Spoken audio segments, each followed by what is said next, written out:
Let's move on to leafy herbs. Dill, parsley, cilantro, spinach, mesclun, spring mix, etc. All those types of things. Let's see what we have here.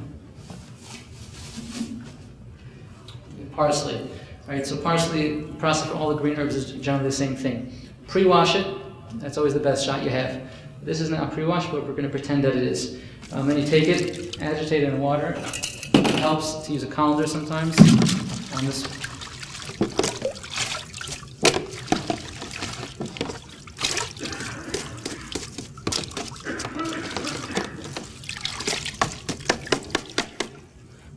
And then, same idea, check the water. You see what's in the water, or pour it through the thrip cloth and check the thrip cloth. And that process is the same for all the different types of herby vegetables.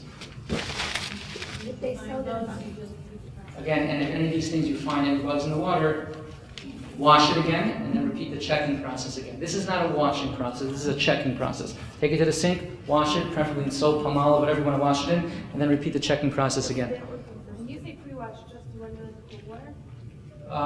You can pre-wash it whatever you want. We prefer soap because it will give you the best shot at making it pass, but it's not required. There's no halacha basis for that. Moving on to the next thing. And again, we're just going in alphabetical order. Mushrooms. There was a tool on mushrooms a while ago. The problem everyone was saying was that it's found in the fan area underneath the mushrooms over here. But we have found through extensive research that they're not motzu. So all you have to do is really just rinse them off over there, and that's all you have to do. No further checking is required. Any type of mushroom. Romaine. Okay, that's everyone's favorite.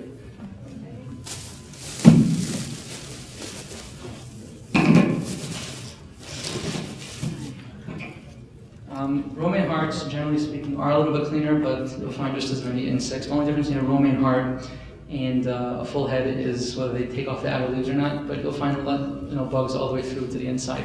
Now, a very interesting tidbit on this is that different companies have different ways of cutting the lettuce. A lettuce knife looks more or less like a kitchen knife, but it's just thin at the bottom and fat at the end, and they use it to just chop the head out of the ground. One of the companies that we deal with has a double-sided knife, which is, I'm going to finish up very soon, has a double-sided knife, which is, they use the bottom of the knife to cut the lettuce out of the ground, and the top part of the knife, which is a separate knife, to chop off the outer leaves. And interestingly enough, it makes a big difference. If you're using the same knife you just dug into the ground to chop the lettuce out, where many times the insects are found, to cut the outside leaves off, you're going to leave plenty of dirt, residue, and insects on the out part of the leaf. So this company, their lettuce generally is cleaner, but we still find plenty of bugs. But a lot of times, it's small things like that could make a big difference. But generally, on whether it's full heads of romaine or the hearts, either way, you're going to be finding lettuce. Now, there's 3 ways to do lettuce. Really, lettuce can be done the same way as you do anything else, which is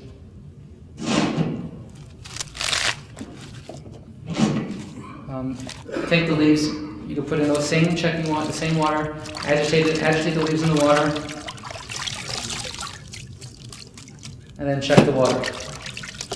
Or take the water and pour it through a thrip cloth. Okay, now. Sorry? I didn't even look yet. I'm going to look afterwards just because we don't have time. That was why we used the videos to show you, but yeah. Okay. The other way to do lettuce, the classic way to do lettuce, is put the lettuce on a light box, like was shown in the video, up to light, sunlight or something like that. Now, this is very effective, obviously. I personally do not like it, and neither do a lot of the other lettuce companies. The reason is very simple. It takes a lot of patience to check lettuce leaf by leaf on a light box.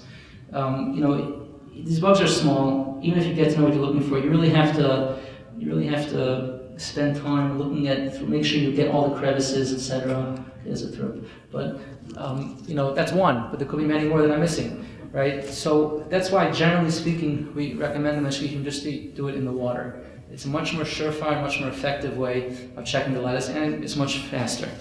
Now let's talk about closed leaf lettuces like iceberg and cabbage. There's a lot of very fundamental differences between iceberg lettuce and cabbage. One is that many of us don't like iceberg lettuce so much because it doesn't taste as good. And the bugs know that too. And seriously speaking, it's not as nutritious for them, they're not as attracted to it. However, they are still found. Now, the way iceberg lettuce grows is it starts off a little bit open like this, and then closes, next layer grows and closes over that, next layer grows and closes over that. So if there are any bugs there, they can get all the way to the inside, just as much as they can be in the outer leaves. But the companies have contracts with the pest control companies. They know this fact about iceberg lettuce. In fact, I got this information from them. I saw it myself in the fields. They have to spray the iceberg lettuce immediately, as soon as it starts coming out of the ground, to get it at that stage before the first leaf starts closing, because otherwise they're going to get bugs in there, and then the whole lettuce field is going to become infested. In fact, if they don't spray it precisely at that time, and the company decides to reject the whole field because there's too many insects, the pest control operator has to pay the company for the field, and they're insured against this exact situation. But what we require checking the entire head. We don't do any partial heads, first 3 layers, anything. You have to do the entire head. If you're doing an entire case of iceberg lettuce, because of the mid-seas of iceberg lettuce, if it was sprayed properly, you're not going to have insects in general. So the way we do it is, and this is not for home, this is really only done in restaurants where they're doing cases of iceberg lettuce. They can take 3 heads of iceberg lettuce from the case, check the entire head, and if there's no insects found, then those 3 entire heads and the rest of that case can be used. Each case has to be checked separately. And the same thing applies for cabbage, green or purple.